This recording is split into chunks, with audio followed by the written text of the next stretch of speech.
everywhere I've lived, I've had Ganesh, and so he had to come with me to space, of course. And India. আজি প্ৰথমটো খবৰে আপোনালোকক অতিকৈ এটা গুৰুত্বপূৰ্ণ খবৰ দিবলৈ ওলাইছোঁ, কিয়নো আপোনালোকে নিশ্চয় অৱগত সুদীৰ্ঘ 9 মাহৰ পিছত পৃথিৱীত অৱস্থান কৰিলে মহাকাশচাৰী সুনিতা উইলিয়ামছে। সুনিতা উইলিয়ামছৰ লগতে 4গৰাকীকৈ মহাকাশচাৰীয়ে 9 মাহৰ বিৰতিৰ পিছত সুকলমে অৱতৰণ কৰিছে পৃথিৱীত। আৰু সেই বাতৰি চৌদিশে প্ৰচাৰ হৈ থকাৰ সময়তে আন এটি খবৰে উৎসাহিত কৰি তুলিছে এতিয়া বিশ্ববাসীক, কিয়নো এতিয়া যিমানেই সুনিতা উইলিয়ামছ জিলিকি উঠিছে ঠিক সেইদৰেই এতিয়া বিশ্ববাসীৰ বুকুত জিলিকি উঠিছে ইলন মাস্ক। বৰ্তমান ইলন মাস্কৰ প্ৰশংসাত পঞ্চমুখ হৈছে বিশ্ববাসী, কিয়নো সুনিতা উইলিয়ামছৰ এই বিজয় যাত্ৰাত তথা এই মহাকাশচাৰীকেইজনৰ পুনৰবাৰ পৃথিৱী পৃষ্ঠত অৱতৰণত ইলন মাস্কৰ নাম সকলোৱে ল'ব লাগিব। বৰ্তমান ইলন মাস্কৰে এই মহাকাশযানত উঠি সুশৰীৰে পৃথিৱীত পালেহি সুনিতা উইলিয়ামছকে ধৰি এই 4গৰাকী মহাকাশচাৰী। ইলন মাস্কৰ স্পেচ এক্সত উঠি পৃথিৱীত অৱতৰণ কৰিলে মহাকাশচাৰীকেইজনে। লগতে জীৱিত কালতেই ভাৰতৰ ব্যৱসায়ী ৰতন টাটাই কৈ গৈছিল, বৰ্তমান ইলন মাস্কৰ বাবে কোনো কাম অসম্ভৱ নহয়। আৰু সেই ৰতন টাটাৰ কথাকেই প্ৰমাণিত কৰি আজি এই উজ্জ্বল ক্ষণৰ সাক্ষী হৈ ৰ'ল যেন বিশ্ববাসী। আমেৰিকা যুক্তৰাষ্ট্ৰত ডোনাল্ড ট্ৰাম্প ক্ষমতালৈ আহোঁতেই ইলন মাস্কৰ প্ৰথম পদক্ষেপে আছিল এই অভিযান, আৰু যি অভিযান ইলন মাস্কৰ অবিহনে নাছাই কৰিব পৰা নাছিল সফল। নাছাৰ অনুৰোধ আৰু ইলন মাস্কৰ সহযোগিতাৰ বাবেই প্ৰাণ পালে এতিয়া সুনিতা উইলিয়ামছকে ধৰি এই 4গৰাকী মহাকাশচাৰীয়ে। 9 মাহৰ এক দীঘলীয়া যুঁজ আৰু 17 ঘণ্টাৰ এটি সংগ্ৰামৰ ফলতেই সফল হৈ উঠিল এই কাৰ্য। ইলন মাস্কৰেই এই স্পেচ এক্সতে উঠি পৃথিৱীৰ পৃষ্ঠত অৱতৰণ কৰিলে মহাকাশচাৰীকেইগৰাকীয়ে। ইয়াৰ লগতে এটি ভাল লগা খবৰ দিবলৈ ওলাইছোঁ, যিদৰে বৰ্তমান চাৰিওদিশে এটাই নাম সুনিতা উইলিয়ামছ, আৰু সেই সময়তে এই খবৰটো ওলাই পৰিছে। আৰু সেয়াই হৈছে বিজ্ঞানত যিমানেই গুৰুত্ব দিছিল ঠিক সেইদৰে আধ্যাত্মিকতাকো সমানেই ধৰি ৰাখিছিল সুনিতা উইলিয়ামছে।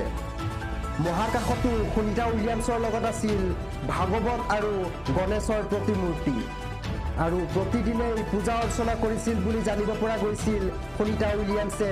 লগতে 9 মাহ মহাকাশবন্দীৰ সময়তো উইলিয়ামছে আওৰাইছিল গীতা। ইয়াৰ লগতে মহাকাশলৈ যোৱাৰ সময়ত উপনিষদৰ এটা কপিও লৈ গৈছিল সুনিতা উইলিয়ামছে। আৰু আমেৰিকাত জন্ম লাভ কৰিও ভাৰতীয় সংস্কৃতিক খামুচি মাৰি ধৰিছিল সুনিতা উইলিয়ামছে। আৰু 9 মাহৰ পাছত পৃথিৱীত উপস্থিত হোৱাৰ পাছতেই চৰ্চালৈ আহিছে সুনিতা উইলিয়ামছৰ আধ্যাত্মিকতা, কিয়নো সুনিতা উইলিয়ামছৰ লগত আছিল ভাগৱত আৰু গণেশৰ প্ৰতিমূৰ্তি। আজি প্ৰথমটো খবৰে আপোনালোকক অতিকৈ এটা গুৰুত্বপূৰ্ণ খবৰ দিবলৈ ওলাইছোঁ, কিয়নো আপোনালোকে নিশ্চয় অৱগত সুদীৰ্ঘ 9 মাহৰ পিছত পৃথিৱীত অৱস্থান কৰিলে মহাকাশচাৰী সুনিতা উইলিয়ামছে। সুনিতা উইলিয়ামছৰ লগতে 4গৰাকীকৈ মহাকাশচাৰীয়ে 9 মাহৰ বিৰতিৰ পিছত সুকলমে অৱতৰণ কৰিছে পৃথিৱীত।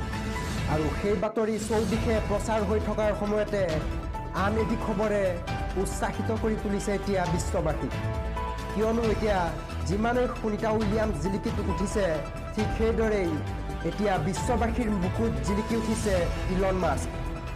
বৰ্তমান ইলন মাস্কৰ প্ৰশংসাত পঞ্চমুখ হৈছে বিশ্ববাসী, কিয়নো সুনিতা উইলিয়ামছৰ এই বিজয় যাত্ৰাত তথা এই মহাকাশচাৰীকেইজনৰ পুনৰবাৰ পৃথিৱী পৃষ্ঠত অৱতৰণত ইলন মাস্কৰ নাম সকলোৱে ল'ব লাগিব। বৰ্তমান ইলন মাস্কৰে এই মহাকাশযানত উঠি সুশৰীৰে পৃথিৱীত পালেহি সুনিতা উইলিয়ামছকে ধৰি এই 4গৰাকী মহাকাশচাৰী। ইলন মাস্কৰ স্পেচ এক্সত উঠি পৃথিৱীত অৱতৰণ কৰিলে মহাকাশচাৰীকেইজনে। লগতে জীৱিত কালতেই ভাৰতৰ ব্যৱসায়ী ৰতন টাটাই কৈ গৈছিল, বৰ্তমান ইলন মাস্কৰ বাবে কোনো কাম অসম্ভৱ নহয়।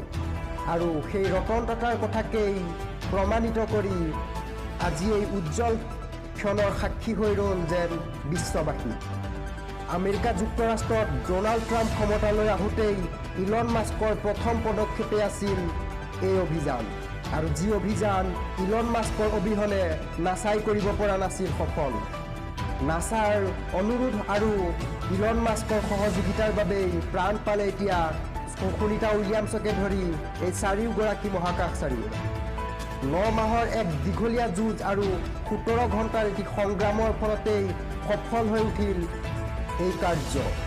ইলন মাস্কৰেই এই স্পেচ এক্সতে উঠি পৃথিৱীৰ পৃষ্ঠত অৱতৰণ কৰিলে মহাকাশচাৰীকেইগৰাকীয়ে। ইয়াৰ লগতে এটি ভাল লগা খবৰ দিবলৈ ওলাইছোঁ, যিদৰে বৰ্তমান চাৰিওদিশে এটাই নাম সুনিতা উইলিয়ামছ, আৰু সেই সময়তে এই খবৰটো ওলাই পৰিছে। আৰু সেয়াই হৈছে বিজ্ঞানত যিমানেই গুৰুত্ব দিছিল ঠিক সেইদৰে আধ্যাত্মিকতাকো সমানেই ধৰি ৰাখিছিল সুনিতা উইলিয়ামছে। মহাকাশতো সুনিতা উইলিয়ামছৰ লগত আছিল ভাগৱত আৰু গণেশৰ প্ৰতিমূৰ্তি, আৰু প্ৰতিদিনেই পূজা অৰ্চনা কৰিছিল বুলি জানিব পৰা গৈছিল সুনিতা উইলিয়ামছে। লগতে 9 মাহ মহাকাশবন্দীৰ সময়তো উইলিয়ামছে আওৰাইছিল গীতা। ইয়াৰ লগতে মহাকাশলৈ যোৱাৰ সময়ত উপনিষদৰ এটা কপিও লৈ গৈছিল সুনিতা উইলিয়ামছে। আৰু আমেৰিকাত জন্ম লাভ কৰিও ভাৰতীয় সংস্কৃতিক খামুচি মাৰি ধৰিছিল সুনিতা উইলিয়ামছে। আৰু 9 মাহৰ পাছত পৃথিৱীত উপস্থিত হোৱাৰ পাছতেই চৰ্চালৈ আহিছে সুনিতা উইলিয়ামছৰ আধ্যাত্মিকতা, কিয়নো সুনিতা উইলিয়ামছৰ লগত আছিল ভাগৱত আৰু গণেশৰ প্ৰতিমূৰ্তি। আজি প্ৰথমটো খবৰে আপোনালোকক অতিকৈ এটা গুৰুত্বপূৰ্ণ খবৰ দিবলৈ ওলাইছোঁ, কিয়নো আপোনালোকে নিশ্চয় অৱগত সুদীৰ্ঘ 9 মাহৰ পিছত পৃথিৱীত অৱস্থান কৰিলে মহাকাশচাৰী সুনিতা উইলিয়ামছে। সুনিতা উইলিয়ামছৰ লগতে 4গৰাকীকৈ মহাকাশচাৰীয়ে 9 মাহৰ বিৰতিৰ পিছত সুকলমে অৱতৰণ কৰিছে পৃথিৱীত। আৰু সেই বাতৰি চৌদিশে প্ৰচাৰ হৈ থকাৰ সময়তে আন এটি খবৰে উৎসাহিত কৰি তুলিছে এতিয়া বিশ্ববাসীক, কিয়নো এতিয়া যিমানেই সুনিতা উইলিয়ামছ জিলিকি উঠিছে ঠিক সেইদৰেই এতিয়া বিশ্ববাসীৰ বুকুত জিলিকি উঠিছে ইলন মাস্ক। বৰ্তমান ইলন মাস্কৰ প্ৰশংসাত পঞ্চমুখ হৈছে বিশ্ববাসী, কিয়নো সুনিতা উইলিয়ামছৰ এই বিজয় যাত্ৰাত তথা এই মহাকাশচাৰীকেইজনৰ পুনৰবাৰ পৃথিৱী পৃষ্ঠত অৱতৰণত ইলন মাস্কৰ নাম সকলোৱে ল'ব লাগিব। বৰ্তমান ইলন মাস্কৰে এই মহাকাশযানত উঠি সুশৰীৰে পৃথিৱী পালেহি সুনিতা উইলিয়ামছকে ধৰি এই চাৰিওগৰাকী মহাকাশচাৰী। ইলন মাস্কৰ স্পেচ এক্সত উঠি পৃথিৱীত অৱতৰণ কৰিলে মহাকাশচাৰীকেইজনে। লগতে জীৱিত কালতেই ভাৰতৰ ব্যৱসায়ী ৰতন টাটাই কৈ গৈছিল, বৰ্তমান ইলন মাস্কৰ বাবে কোনো কাম অসম্ভৱ নহয়। আৰু সেই ৰতন টাটাৰ কথাকেই প্ৰমাণিত কৰি আজি এই উজ্জ্বল ক্ষণৰ সাক্ষী হৈ ৰ'ল যেন বিশ্ববাসী।